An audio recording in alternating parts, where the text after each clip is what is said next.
सतगुरु जोगी पीर धाम से समझेंगे कि चौकी किसकी बरतें और कैसे बरतें हैं ताकि चौकी भरने का पूरा फल मिले और हमारे जो भी अरदासें विनती हैं और जो ही हैं वो कबूल हो जाए अपने राधे इष्ट देव के लिए। तो 5 देव उपासना जो काल माया से परे है, जिसमें कि शिव उपासना और शिव के आगे 19 अवतार होते हैं, फिर विष्णु जी और विष्णु जी के 24 अवतार होते हैं, आदि शक्ति माँ दुर्गा और गणेश जी, और 5वीं होती है सूर्य। तो ये 5 जो शक्तियां देव उपासना बताएगी ये काल माया से परे है। अगर हम इनके कीर्तन में जो चौकी भरने जाते हैं तो हमारे पास एक तो आत्मा है जिसके कारण हम जिंदा है, ये शरीर जिंदा है, और दूसरा शरीर है। शरीर में कर्म इंद्रियां 2 हाथ 2 पैर 1 जीवा, और ज्ञान इंद्रियां जैसे कि नासिका और आंख, फिर कान, फिर चमड़ी और जुबान। तो 5 ज्ञान इंद्रियां, 5 कर्म इंद्रियां और मन और बुद्धि, इसका नाम शरीर है। और ये शरीर जिंदा आत्मा के कारण। आत्मा तो पहले ही परमात्मा का अंश सच्चिदा आनंद स्वरूप है, लेकिन ये मन बुद्धि, मन में अनंत जन्म के संचित कर्मों के पाप होने के कारण ये बुद्धि भड़की हुई है, और अपने कल्याण का मार्ग, इस आत्मा के कल्याण के लिए इसको ये मानव चोला मिला है। या संसारिक दुखों से परेशान है, किसी बीमारी से या किसी और दुख से, या नौकरी से, या किसी की शादी को लेके वो परेशान होता है। अलग अलग परेशानियां सबके जीवन में होती हैं। उसके लिए वो 5 देव उपासना बताई गई जो काल माया से परे है।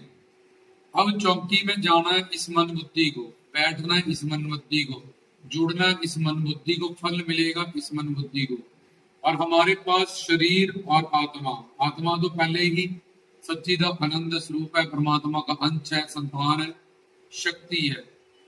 लेकिन ये सब काम जो हमारे फंसे हैं, जो हम दुख पा रहे हैं, जो हम परेशानी है हमारे जीवन में, ये मन में जो पाप है संचित कर्मों का, उसके कारण है।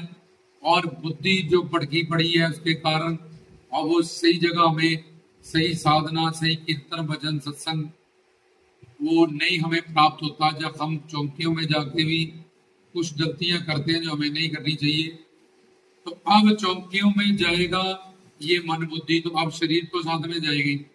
तो शरीर में तो इंद्रिय है और शारीरिक क्रिया जो भी है उसका कोई कर्म भगवान के वहां नोट नहीं होता। वो तब होता है अगर तुम्हारा मन जुड़ा हो तो।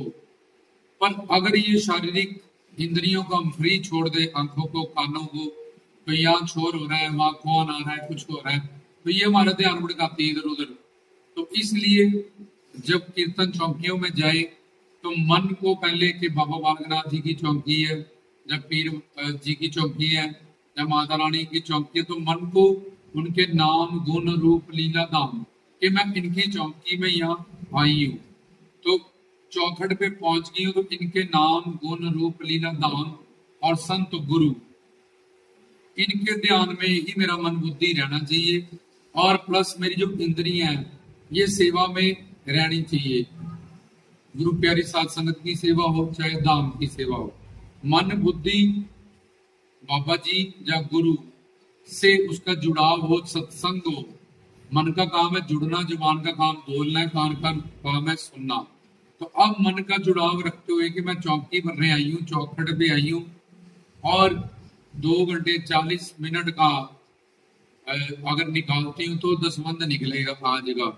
तो कम से कम 3 घंटे, जब जितनी देर भी मैं चौखट पे हूँ, जैसे मैं बैंक में गई तो मैं बैंक का रूल मानती हूँ, लॉ का मानती हूँ। अगर मैं कोर्ट में जाऊंगी तो मैं अब दरबार पे हूँ, तो दरबार का भी कोई रूल रेगुलेशन है जो मैं चौकी भरने आया हूँ। मेरी चौकी कबूल हो ताकि मेरा वो दुख जाए, मेरा वो काम बने, और मैं चाहे मोक्ष मुक्ति पाने आई हूँ, चाहे मैं संसारिक दुख को कटाने आई हूँ, तो मैं अपनी चौकी को खुद ही व्यर्थ ना करूं।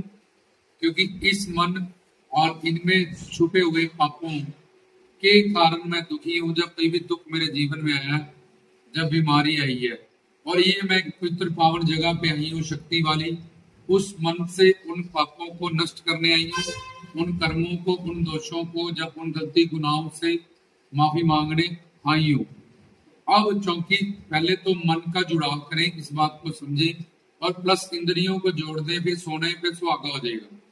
कर्म इंद्रियों की भक्ति में तुम्हारे दो हाथ, दो पैर, ये जीवा और मन, ये गुलाम है तुम्हारा।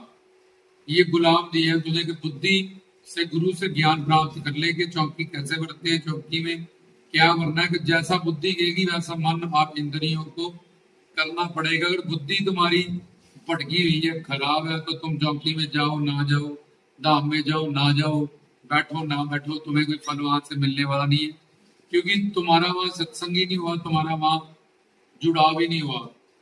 इसलिए अब तुम्हारे पास आत्मा और शरीर, शरीर में मन बुद्धि की इंद्रिय है, तो मन बुद्धि हरि गुरु भगवान के नाम गुण रूप लीला धाम से जुड़ जाए, प्लस ये कर्म इंद्रियां और ज्ञान इंद्रियां ये भी सेवा में लगा दो। अब अगली बात, वहां सिर्फ सेवा और नाम जप सिमरन, इन दो तरफ ही ध्यान रखो और सावधान रहो कि मैं चौकी में आई हूँ, मैं कीर्तन में आई हूँ, हा ही करने नहीं आई, मैं संसार के मनोरंजन में नहीं आई, मैं हर जगह गलती करके यहाँ पे माफी मांगने आई हूँ, अपने पापों को धोने आई हूँ, अपने जो काम मेरे रुके हुए हैं उनको बाबा जी गुरु की कृपा से बनवाने आई हूँ, जो भी मुझे चाहिए। तो अब मैं खुद ही अगर अपना टाइम वेस्ट, अगर हफ्ते में एक दिन दो दिन मुझे मौका मिला आने का, उसको भी मैंने गवा दिया। और फिर एंड में मैंने नौकरी भी की, और उसके बाद जब मैं सैलरी लेने गई तो पता चला तनख्वाह कोई मेरी बड़ी नहीं है वहां पे। जब मैं खुद ही कि मैं चौकियों पे जा रही हूँ, इतने लाख का चेक मैंने लिख के रख लिया, जब बैंक में गया बाउंस हो गया, भी चौकी तो कोई तुम्हारी कबूल ही नहीं हुई। तो वहां निंदा चुगली जो करने वाले, क्योंकि सत्संग में और दरबारों में हर तरह का बंदा आता है, कोई रज, कोई तम, कोई सत गुण से भरा होता है। इस बात का ध्यान रखे कि कोई भी निंदा चुगली परदोष ना देखे, कोई भी अनर्थ निवृत्ति ना देखे करे। जिन चीजों से साधना खराब होती है, झूठ, निंदा, चुगली, परदोष देखने से, उन सब चीजों को अवॉइड करें और सावधान रह के जितनी देर तक भी सेवा में हो, चौकियों में, दरबार में हो, अपने आप के जैसे कपड़ों के लिए हम सावधान हैं, ट्रैफिक से आए हैं सावधान हैं, ऐसे ही कि मैं चौकियों में हूँ, चौखट में हूँ, दरबार में हूँ, सिर्फ सिमरन और सेवा, इन दो में ही मेरे को ये वक्त जितनी देर भी मिला चौकी का, जहाँ नाम गुण रूप लीला धाम के सत्संग में अपने मन का जुड़ाव करना है, अपने पापों को नष्ट करना है, उन कर्मों को नष्ट करना है जिनके कारण दुख आया। जब जो भी फरियाद अरदास विनती अर्जुई मुझे चौकी में लेके आई है, जो भी मुझे चाहिए, तो फिर अगर वो ये सब बातों का ध्यान रखे, पहले मन का जुड़ाव करे, प्लस इंद्रियों को भी जोड़ दे, और फिर ये तो उसका प्लस होने लगा। लेकिन अब साधना या चौकियां को फल जिससे नष्ट होगा, निंदा चुगली फालतू कर रहा है, परदोष कर रहा है, लापरवाहियां कर रहा है, कुसंगति कर रहा है, दरबार के आगे रज तम सत, ये त्रिगुणात्मक माया, इनके ही व्यक्ति वस्तुओं का ध्यान कर रहा है, चिंतन कर रहा है, तो अपना वक्त गवा रहा है। तो ये कमाया कम गवाया ज्यादा। तो उस चौकी का, चाहे वो माता रानी की है, चाहे वो बाबा बालकनाथ जी की है, चाहे पीर बाबा जी की है, चाहे साधु संतों की है, उनका कीर्तन प्रवचन है, उसका कोई फल होगा नहीं, क्योंकि शरीर तुम्हारा इधर उधर, इंद्रियां भटकती रही, मन तुम्हारा जुड़ा ही नहीं, तो तुम वहां आए चाहे ना आए एक बराबर है। क्योंकि भगवान ने तो मन की भक्ति नोट करनी है, मन का संकल्प कर्म नोट करना है, ना कि इंद्रियों से और ये माया से बड़ा हुआ शरीर 5 महाभूतों से जो एंड में जला दिया जाएगा। अगर कल्ला तुम जुबान को जोड़ते हो, कानों को कुछ देर के लिए पवित्र हो जाएंगी, उसके बाद फिर तुम निंदा चुगली वही सब करने लगो, फिर अपवित्र हो जाएगी।